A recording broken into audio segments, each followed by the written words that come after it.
Yesterday, I made a video about a young Nigerian man that was on a live while driving his Uber. 22 years old Isaac Satlat, who was on a live while driving his Uber, and I put the South African Police Services to task, and I asked them to please investigate this case.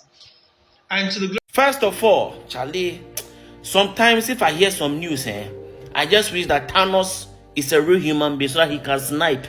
So I have to go because, hey, what happened to this Nigerian guy in South Africa is a sad one. Like, so this guy, he's 22 years old, and his name is Isaac Salas from Plateau State, but he schools in South Africa. So during the day, Just a quick update. Police have confirmed they've arrested this woman over here. She'll be appearing in the Atteridgeville Magistrates Court on Monday on charges of car hijacking and murder. Police expect they will be making more arrests very soon. I will keep you updated on those as well. I'm sure we've all seen this lady right here who's been trending all over social media along with her other two accomplices who are allegedly from Zimbabwe, and Naya, she's also from Zimbabwe. They attacked an e-hailing driver who is allegedly from Nigeria. And guys, I know how South Africans are. Just because he's Nigerian doesn't mean he deserves to be unalived. So these people got into his vehicle. Guys, how are you all doing? So Nigerians, I want you to know that South Africans are those type of people where if something goes wrong, especially if they are at fault, they will take responsibility for it. So these people that actually killed this lady, they were South Africans that actually did that job. South Africans actually seek for justice, and justice has been served. These people have been arrested. That's to show you that South Africans don't cover crime. They don't cover criminals. South Africans are not xenophobic the way people used to think they are. Because if South Africans were xenophobic, they would support this lady that killed that Nigerian boy. You see, South Africans are not xenophobic. I do know South Africans at times they do overreact, but it's not like they are 100% wicked or they are evil. No, South Africans are not like that. It's just that if you see South Africans complaining all the time, it is where the rate of crime is too much. Okay, at this point, it was a South African that actually cried in Nigeria, which is so bad, and thank God justice has been served. We have criminals everywhere. In every country, there are criminals. No country should put themselves in like they don't commit crime. They in their country don't commit crime. No, all countries they do commit crime. Be it in Cameroon, Nigeria, South Africa, every country have their own bad eggs. No matter how good the system is, you will always have these bad eggs in every country. It cannot be prevented. Even if you choose to give them 100 million every day, you still have those bad eggs. Even heaven, they had Satan. So anyway, you must always have bad eggs in every country. So no one should try to prove saying that in their country they don't commit crimes are being committed by this certain group of people. Only this certain group of people commit crime. No. Even in that country they do have their own criminals, their own nationalities who are also committing crime. Anyway, guys, please watch this video.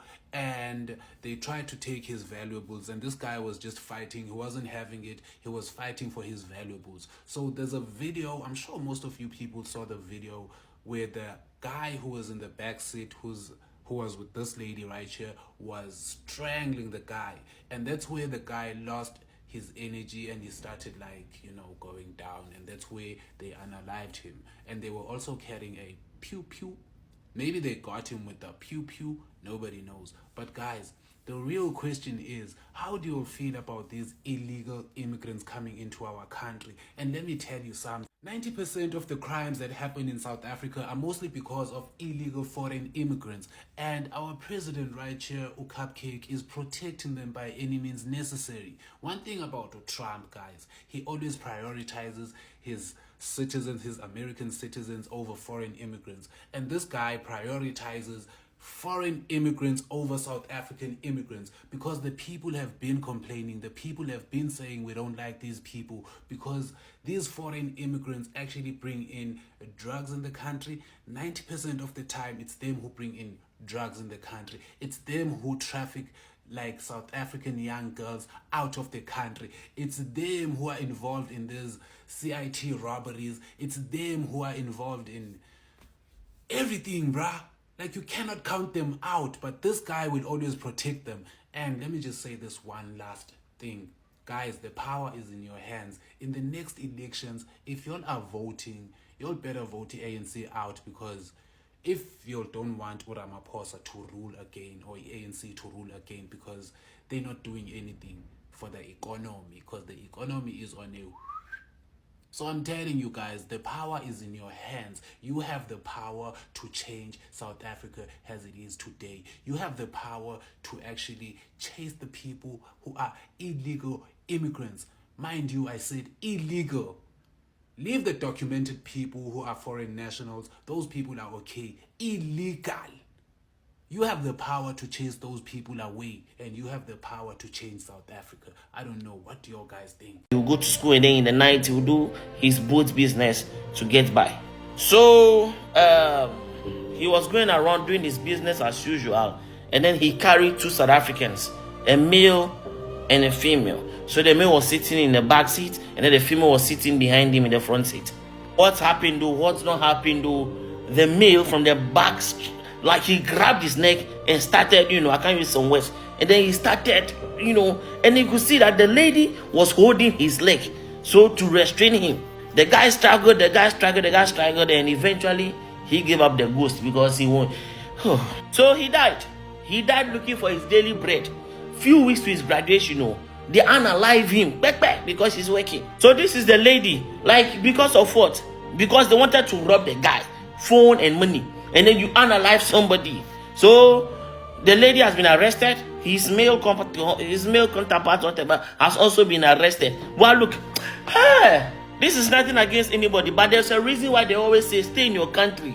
Pressurize your leaders to work and you make your country better.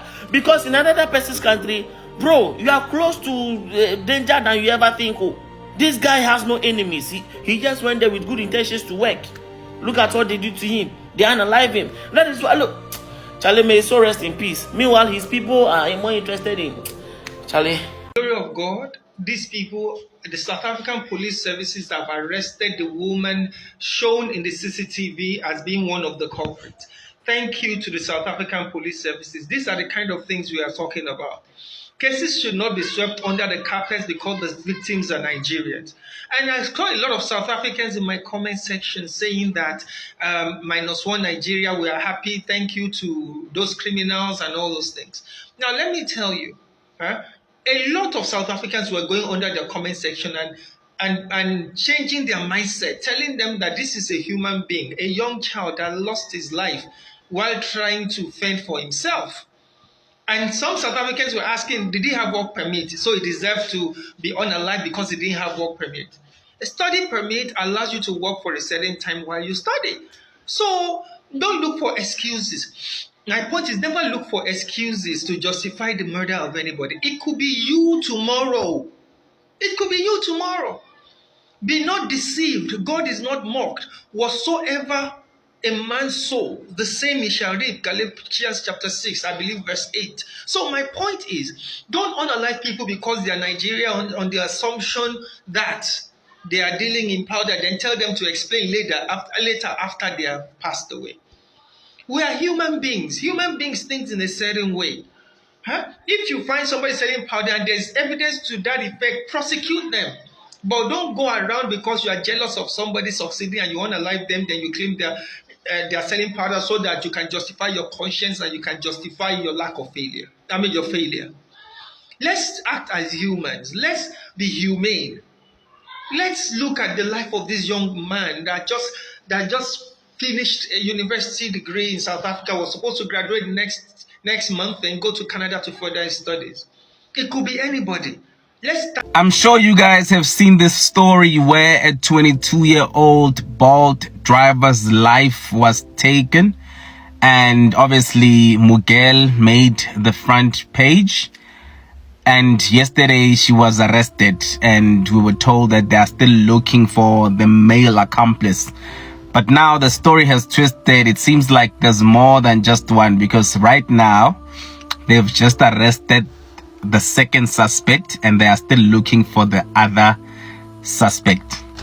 But it takes me back to what I always tell you guys. I always remind you, I told you that women can complain, they can say whatever, but they are the ones who are involved in criminal activities. Most criminals are assisted by women. Their drugs are kept there. Their weapons are kept in their apartments. Whenever the police are looking for drugs, whenever the police are looking for these criminals, they are hidden somewhere in some female's apartment because this guy funds her life. If you look at this girl's status on Facebook, there is somewhere where she probably wrote Indota must, because they are cut from the same cloth. Once a woman says Indota must, you automatically know that she wants instant gratification. They are the ones who are involved in all these criminal activities. That when we are looking for something, some weapon somewhere, there's a girl hiding it under a mattress. So yes, men are committing these crimes, but there's also a target market for it. There's also that woman that doesn't understand that in this life we are working. She wants what she wants. She wants a weave whenever she wants it. She wants a proper lifestyle whenever she wants it. They already men work for this money. They don't understand this part. Go look for her on her social media profiles. Khaladi post abu Indota must, a man must make a plan, must what. Hence, we are not surprised now by having this story that gives us the revelation. Behind most crimes, Kurufala, this one is part of dash cam. Where you are looking for a gun, where you are looking for drugs, there's a woman who's hiding this thing for this criminal. A criminal is hiding in her wardrobe somewhere. Because Bamufa Bupelo Bob Tebelele. They are the biggest contributors to the crime we have in this country. So tlhaka no di jive maphambuka ke dilo tse di etsaetseng ka marampa ya Pretoria West. So na let this guy ke bolt driver na te petala bolt da so asifale ke no sa kra trip da so ba sa requesta e sa motlokelo re se yona la batho ba ba requesta a shule last number o ba emetse ga fika da so na mela batho ba 2 a male and a female kante batho ba go megulugutu ke batho ba chaya ke batho ba fufuthu ke batho ba dila ka mekabelo a last number la no requesta shifale ba tsama along the way last number la ba mo atheka ka marakulu ya luckily mtiela tswere dash cam so dash cam la ile belle tsore to misane ka mara diatrants go ntse ya daso batho ba la shifale ke bona ba sa tsala snambela ba sa mokhawata ba sa tsa budia ba sa idambela daso kwa Tridgeville le yona kolui e ne banya go spina shila di picture mo social media wa itore ba fana ba le ba ka pile ke di investigator go phala di private investigator shi ba le ba sa kopantsha di dotso ba sa kopantsha ra social account wa ke mang to mintshane ka ena ta sister ba sa kra ena the female suspect wa mathomo la shifale ba sa be di pictures all over social media ba sa ma identify ona le batho ba meeting ona le batho ba le ba tseng lena skela ona re ba ka palla go mo kreya a shifale sister ba sa mo kra re ke na mang ke ena ola o sa te hand over kwa Tridgeville police station shibale mapulisa ba sa nyaka sa second suspect le ena ba sa mo kreya motho le re nna le ena da sister ka mara bolt na go ba ira matric one year. So both of them must still appear before the Tridgeville Magistrate Court ka di 16 tsa February. So ke tlhaka no ke di jive ba futhulo tse di ralang mo ditseleng. Crime doesn't pay. Always remember that. So guys, I just want to say thank you for watching this video. Do let me know what you think in the comment section, and justice must be served. We don't encourage things like this. Things like this should be condemned. There should be a kind of death for if they see someone like committing this kind of crime. There should be a kind of death that will trigger, that will cause fear in some people if you want to think of things like this, because arresting someone, taking them to prison, it doesn't make sense now. It doesn't make sense. You've taken a life, something you cannot buy or something you cannot create. You've taken a life, you've gotten shot a life, a breadwinner, a soon-to-be breadwinner of a family, and you think prison or putting your life in imprisonment is enough? No, now you're living your life. Life imprisonment is not enough. They should put life imprisonment just for people who just commit minor crime. But you see these ones that take people's life, their own should not be life imprisonment. No. Anyway, guys, thank you so much. I really feel so sad talking about this. Seriously. Bye.